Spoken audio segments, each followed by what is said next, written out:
ನಮಸ್ಕಾರ ಸ್ನೇಹಿತರೆ. ಕೆಕೆಆರ್ ವಿರುದ್ಧ ಆರ್ಆರ್ ಗೆದ್ದ ಬಳಿಕ ಬದಲಾಯಿತು ಟಾಟಾ ಐಪಿಎಲ್ ನ ಸಂಪೂರ್ಣ ಪಾಯಿಂಟ್ಸ್ ಟೇಬಲ್. ಪ್ಲೇ ಆಫ್ಗೆ ಎಂಟ್ರಿ ಕೊಟ್ಟ ರಾಜಸ್ಥಾನ ಪ್ಲೇ ಆಫ್ ರೇಸ್ ನಿಂದ ಹೊರಬಿದ್ದಿತು ಆರ್ಸಿಬಿ.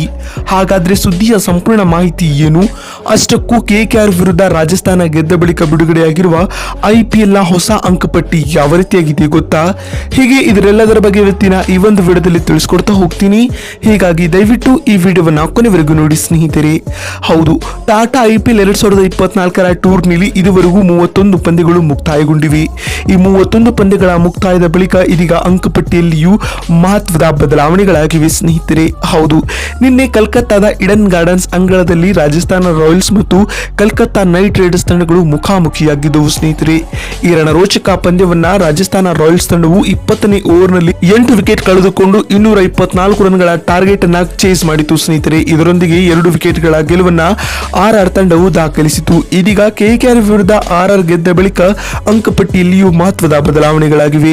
ಹಾಗಾದ್ರೆ ಇದೀಗ ಬಿಡುಗಡೆಯಾಗಿರುವ ಲೇಟೆಸ್ಟ್ ಪಾಯಿಂಟ್ಸ್ ಟೇಬಲ್ ಪಟ್ಟಿ ಯಾವ ರೀತಿಯಾಗಿದೆ ಅಂತ ನೋಡ್ತಾ ಬರುವುದಾದ್ರೆ, ಮೊದಲ ಸ್ಥಾನದಲ್ಲಿ ರಾಜಸ್ಥಾನ ರಾಯಲ್ಸ್ ತಂಡವಿದ್ದು ಆಡಿದ 7 ಪಂದ್ಯಗಳ ಪೈಕಿ 6 ಪಂದ್ಯಗಳಲ್ಲಿ ಗೆಲುವು ದಾಖಲಿಸಿ ಒಟ್ಟು 12 ಅಂಕಗಳನ್ನು ಪಡೆದುಕೊಂಡಿದ್ದು ಪ್ಲೇ ಆಫ್ಗೆ ಇರುವ ನೆಚ್ಚಿನ ತಂಡವಾಗಿ ಗುರುತಿಸಿಕೊಂಡಿದೆ. ಇನ್ನು 2ನೇ ಸ್ಥಾನದಲ್ಲಿ ಕಲ್ಕತ್ತಾ ನೈಟ್ ರೈಡರ್ಸ್ ತಂಡವಿದ್ದು ಆಡಿದ 6 ಪಂದ್ಯಗಳಿಂದ 4 ಗೆಲುವು 2 ಸೋಲು ದಾಖಲಿಸುವ ಮೂಲಕ 8 ಅಂಕಗಳೊಂದಿಗೆ 2ನೇ ಸ್ಥಾನದಲ್ಲಿದೆ. ಇನ್ನು 3ನೇ ಸ್ಥಾನದಲ್ಲಿ ಋತುರಾಜ್ ಗಾಯಕ್ವಾಡ್ ನಾಯಕತ್ವದ ಚೆನ್ನೈ ಸೂಪರ್ ಕಿಂಗ್ಸ್ ತಂಡವಿದ್ದು ಆಡಿದ 6 ಮ್ಯಾಚ್ಗಳಿಂದ 4 ಗೆಲುವು 2 ಸೋಲು ದಾಖಲಿಸುವ ಮೂಲಕ 8 ಅಂಕಗಳೊಂದಿಗೆ 3ನೇ ಸ್ಥಾನದಲ್ಲಿದೆ. ಇನ್ನು 4ನೇ ಸ್ಥಾನದಲ್ಲಿ ಸನ್ರೈಸರ್ಸ್ ಹೈದರಾಬಾದ್ ತಂಡವಿದ್ದು 6 ಪಂದ್ಯಗಳಿಂದ 4 ಗೆಲುವು 2 ಸೋಲು ದಾಖಲಿಸುವ ಮೂಲಕ ನೆಟ್ ರನ್ ರೇಟ್ ಆಧಾರದ ಮೇಲೆ 4ನೇ ಸ್ಥಾನವನ್ನ ಎಸ್ಆರ್ಎಚ್ ಪಡೆದುಕೊಂಡಿದೆ. ಇನ್ನು 5ನೇ ಸ್ಥಾನದಲ್ಲಿ ಲಕ್ನೋ ಸೂಪರ್ ಜೈಂಟ್ಸ್ ತಂಡವಿದ್ದು 6 ಪಂದ್ಯಗಳಿಂದ 3 ಗೆಲುವು 3 ಸೋಲು ದಾಖಲಿಸುವ ಮೂಲಕ 6 ಅಂಕಗಳೊಂದಿಗೆ 5ನೇ ಸ್ಥಾನದಲ್ಲಿದೆ.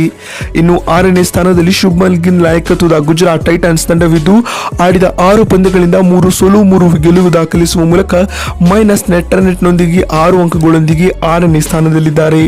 7ನೇ ಸ್ಥಾನದಲ್ಲಿ ಪಂಜಾಬ್ ಕಿಂಗ್ಸ್ ತಂಡವಿದ್ದು ಆಡಿದ 6 ಪಂದ್ಯಗಳಿಂದ 2 ಗೆಲುವು 4 ಸೋಲು ದಾಖಲಿಸುವ ಮೂಲಕ 4 ಅಂಕಗಳೊಂದಿಗೆ 7ನೇ ಸ್ಥಾನದಲ್ಲಿದೆ.